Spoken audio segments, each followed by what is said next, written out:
Bonsoir à tout le monde. Nous bénissons les Seigneurs pour ces temps de partage. Nous voulons rapidement euh, parler juste d'un verset ou deux, rapidement pour nous rappeler encore ce que j'avais dit les dimanches derniers. Je vais juste insister sur un point. Nous sommes dans les livres des évangiles de Jean au chapitre 6 et je vais lire le 32e verset que nous connaissons tous. Juste lire rapidement, nous connaissons l'histoire. Si vous ne connaissez pas l'histoire, nous avons essayé d'étayer un peu, d'aller un peu en détail les dimanches derniers. Donc, les messages sont sur notre site, Centre chrétien La Philadelphie, sur YouTube. Je lis la parole de Dieu, Jean chapitre 6, à partir du 32e verset. Je lis le 32e verset. Jésus leur dit, en vérité, je vous l'ai dit, ce n'est pas Moïse qui vous a donné les pains venus du ciel, mais mon Père vous donne les vrais pains venus du ciel. Mais mon Père vous donne les vrais pains venus du ciel. Ce n'est pas Moïse qui vous a donné les pains venus du ciel, mais mon Père vous donne les vrais pains venus du ciel. Bien-aimés en Christ, nous avons parlé de ces thèmes les dimanches derniers. Nous avons fait allusion à ces pains dont parle Moïse dans les livres d'Exode. Lorsque Moïse parle de ces pains dans les livres d'Exode, il fait allusion, ou lorsque la Bible parle du pain, de ce pain d'Exode, la Bible fait allusion à ces pains que le Seigneur donnait aux enfants d'Israël. Il donnait, vous allez remarquer lorsque vous lisez Exode, ces jours-là ne tombaient pas seulement la manne, il tombait aussi des cailles. Dieu donnait aussi de la viande à son peuple. Mais chose curieuse, lorsque Christ il vient, ici même, lorsqu'il vient, il sort d'un miracle. Et tout d'un coup, il se retrouve de l'autre côté. Et la foule avait encore besoin de Jésus. Cherchant Jésus, il ne l'a pas trouvé. La Bible dit qu'ils ont pris des barques pour aller de l'autre côté chercher Jésus. Et Jésus n'y était pas. Et ils sont retournés et ils ont trouvé Jésus. Et sur le coup, Jésus leur pose la question ou leur fait la remarque. Jésus leur dit, mais vous savez, vous ne me cherchez pas parce que vous voulez la vie, mais vous me cherchez par contre parce que vous avez mangé du pain. Et il s'est engagé, cet échange entre les disciples, entre la foule, et Jésus.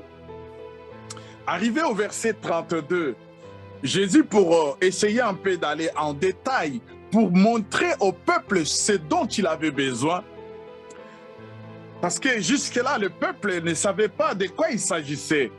Il suivait Jésus comme ça par mouvement. Il suivait Jésus parce qu'il voyait des miracles. Il suivait Jésus parce qu'il le voyait en lui un homme bon, un homme généreux. Quand vous le suivez, il vous donne à manger. Sa parole faisait du bien. Il guérissait les malades. Et la foule suivait Jésus comme ça. Et c'est le cas aujourd'hui, bien-aimés, pour certains d'entre nous. C'est le cas aujourd'hui dans l'église d'aujourd'hui. Les gens suivent Jésus parce qu'ils ont vu un miracle. Les gens suivent Jésus parce qu'ils ont un besoin, ils ont faim, ils veulent manger tout. Et là, Jésus dit quelque chose. Il dit, vous savez, vos pères ont mangé la manne dans les déserts. Et ils sont tous morts. Et ce pain, ce n'est pas d'ailleurs, ce n'est pas Moïse, parce que les Israélites disaient, la foule, que Moïse, c'est Moïse qui a donné le pain à leur père. Et Jésus dit, ce n'est même pas Moïse, c'est mon père qui a donné le pain. Mais il n'a pas donné le vrai pain, il a donné le pain. Et le pain que mon père a donné, c'était un pain pour garder le corps en forme, pour donner la force physique au peuple. Mais voilà pourquoi ils sont tous morts, parce que ce pain-là ne donnait pas la vie.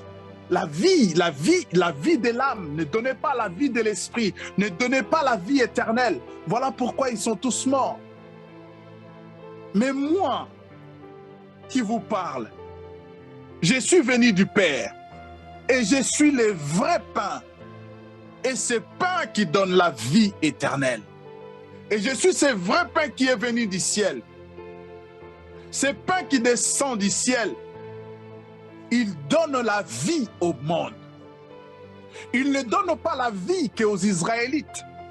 Il ne donne pas la vie qu'aux Hébreux. Le pain de Moïse a donné la force aux Hébreux. Le pain de Moïse a donné la force aux Israélites pour pouvoir traverser les déserts, pour pouvoir traverser les intempéries. Mais Jésus dit, moi je suis plus que cela. Parce que moi je suis le vrai pain qui est descendu du ciel. Avec Moïse, c'était l'image, c'était la préfiguration. Avec Moïse, c'était les à peu près. Mais moi, je suis l'empreinte du Dieu invisible. Je suis le véritable. Je suis le représentant véritable. D'ailleurs, dans le livre de... Lorsque nous lisons dans 2 Jean 5 à partir de... 2 Jean 5 à partir du 18e verset, la Bible dit, elle nous a donné l'intelligence de connaître le véritable. Et nous sommes dans le véritable, à son Fils Jésus. Et c'est lui la vie éternelle. Bien aimé, le pain dont nous avons besoin aujourd'hui, ce n'est pas ce que nous avons mangé dans la journée. Ce n'est pas le pain fabriqué par le boulanger. Ce n'est pas le pain industriel, je dirais, de Ludel ou de, je sais de quelle boulangerie. Le pain dont nous avons besoin, bien-aimés. Tout ce pain-là, que ce soit le pain de la boulangerie, boulanger du coin ou le pain du supermarché, c'est bien pour la santé, c'est bien pour le corps, c'est bien pour nous garder en forme. Mais ce n'est pas vraiment ce que nous avons besoin pour que l'âme vive, pour que l'esprit vive. Voilà, Jésus vient et dit, vos pères, chers frères, vos pères ont mangé du pain dans les déserts et ils sont tous morts. Chers bien-aimés, cela peut être l'image d'une fausse religion. Cela peut être l'image d'une religion tronquée, une religion mauvaise, une religion satanique, une religion qui détruit les gens. La religion de nos pères. Les coutumes de nos pères. Je ne dis pas que la coutume est mauvaise, mais il y a certaines pratiques dans nos coutumes qui ne sont pas dignes. Même si on écartait la Bible, il y a certaines pratiques que nous devions arrêter, nous devions bannir. Mais là, ce n'est pas mon problème. Mon problème, c'est que Jésus est face à un peuple.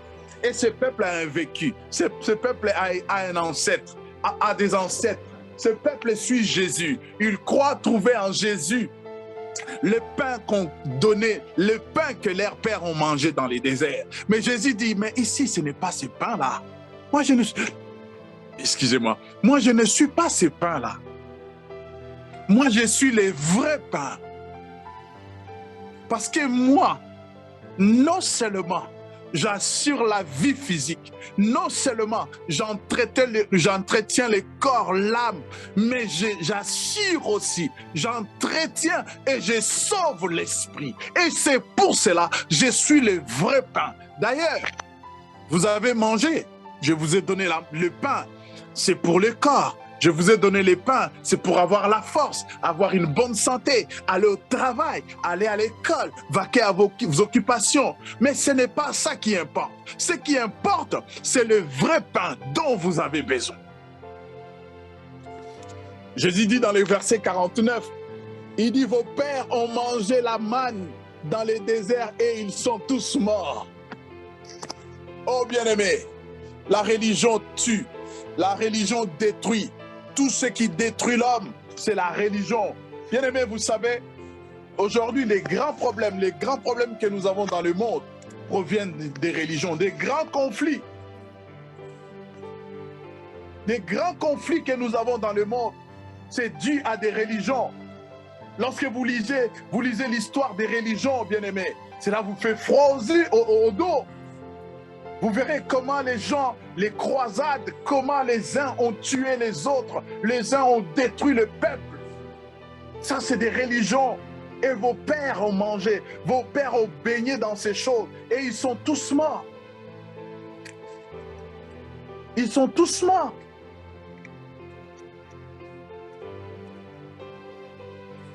Je parle de fausses religions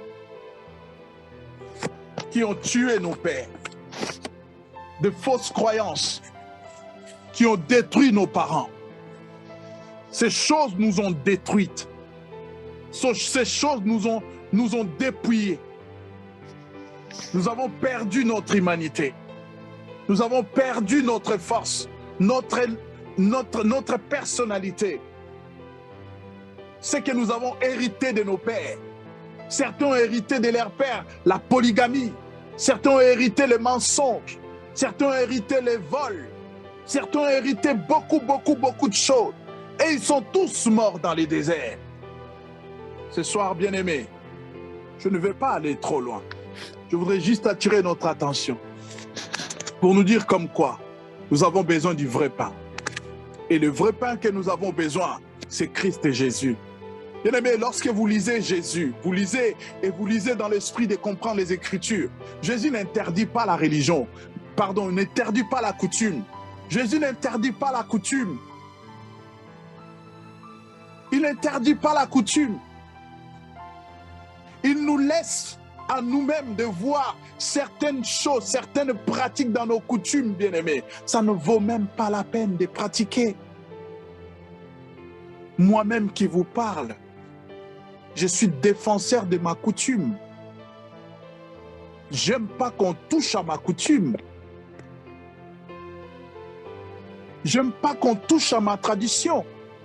Il y a certaines choses, mais il y a d'autres que lorsque je regarde, je me dis, ah, ça valait le coup. Ça ne vaut pas le coup. Malgré que mes ancêtres, mes pères l'ont fait. Mais ce n'est pas, même si je fermais la Bible, ce n'est pas humain. Je donne un exemple. Dans nos coutumes, dans nos traditions d'attente, dans certaines régions d'Afrique, lorsqu'un roi mourait, avant son enterrement, on mettait quelqu'un de vivant, une personne vivante. On l'enterrait avec une personne vivante. Est-ce que de telles pratiques, même si on fermait la Bible, même si on enlevait le droit de l'homme, avec le peu de conscience que nous avons aujourd'hui, on enlève, on ne parle plus de religion, on ne parle plus de paroles ou quoi que ce soit, juste avec un peu d'humanité, est-ce que vous trouvez une telle pratique normale? Ça, c'est des choses que moi, je combats et je combattrai. Ça, c'est des choses que moi, je n'adhère pas. Je suis un défenseur de ma tradition. Je dis, que ce soit à mes enfants, que ce soit à mes nièces, à mes neveux, à tous ceux de ma famille, je dis, la dot, c'est notre tradition. C'est notre coutume. Mais on ne peut pas transformer la dot à je ne sais pas, à une combine pour essayer de gagner de l'argent. Lorsque quelqu'un met la dot de sa fille à 4 000, 3 000, voire même 2 000 $, 2 000 €, est-ce que vous trouvez ça normal?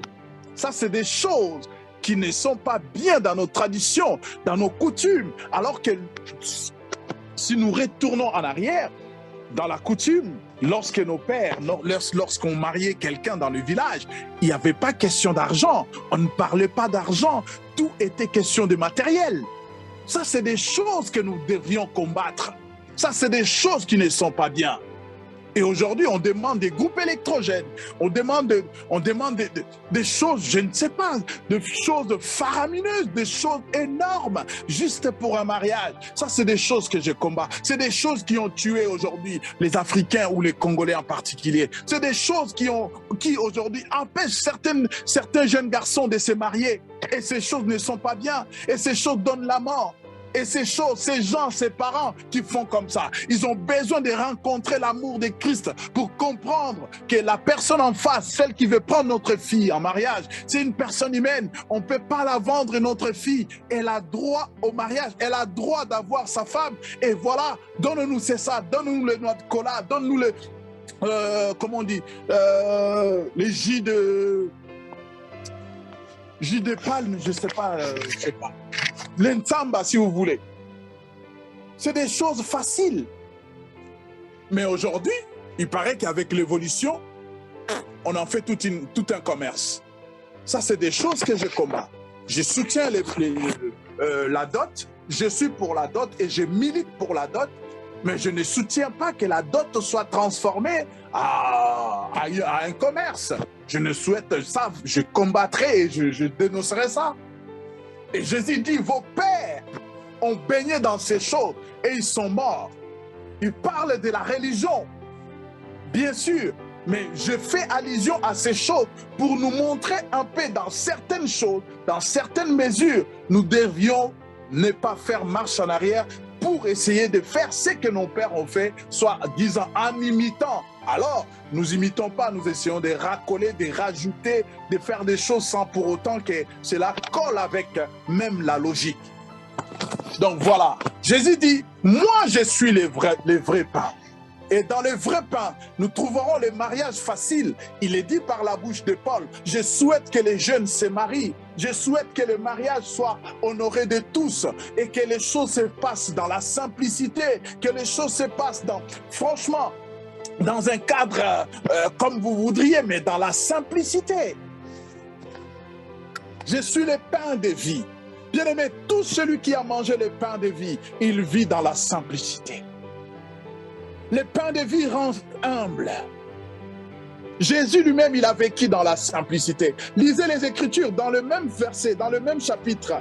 Je crois vers le verset 14 à 15. Ces gens-là sont venus pour faire de Jésus roi. Si c'était à notre époque aujourd'hui, il serait roi avant d'être roi. Ces gens-là sont venus, mais Jésus, sachant qu'il est roi, et il ne voulait pas l'être de cette manière, la Bible dit qu'il s'est éclipsé. Il s'est éclipsé. Si tu as le pain de vie, tu vivras dans l'amour. Tu souffriras lorsque tu vois une vie humaine souffrir. Tu pleureras avec ceux qui pleurent. Tu compatiras avec ceux qui ont besoin de la compassion.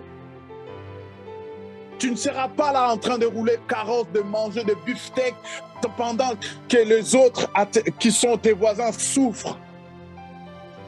Lorsqu'on mange le pain de vie, on a une seule préoccupation, c'est de donner la vie aux autres. C'est de faire de sorte que les autres vivent comme nous, que les autres soient heureux comme nous le sommes encore. Voilà pourquoi ce soir, je nous invite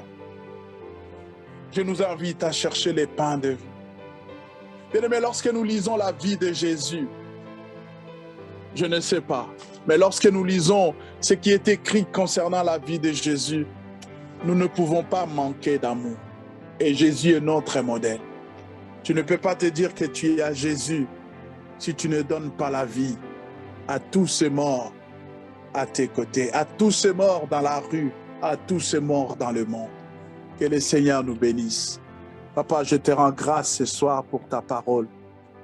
Je la bénis dans le cœur de tes enfants. Bénis chaque personne qui aura la possibilité de l'entendre. Au nom de Jésus.